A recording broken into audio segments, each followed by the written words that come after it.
जय हिंद, नमस्कार।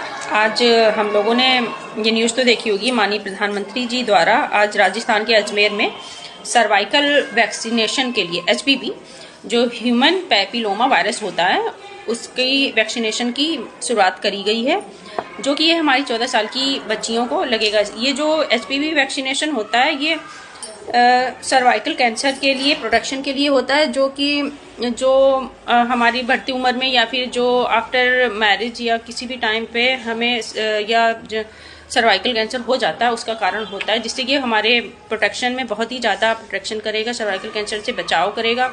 और जो बच्चियाँ हैं जिनमें अवेयरनेस नहीं थी, ये वैक्सीनेशन पहले से भी अवेलेबल था लेकिन अवेयरनेस नहीं थी क्योंकि प्राइवेट सेक्टर में लगता था, लेकिन ये हमारे माननीय प्रधानमंत्री जी द्वारा पहल करी गई है। अब ये वैक्सीनेशन गवर्नमेंट सेक्टर में भी अवेलेबल रहेगा। आप जाएं अपने नज़दीकी स्वास्थ्य केंद्र पे और जानकारी लें और अपनी बच्चियों को वैक्सीनेट कराएं। धन्यवाद।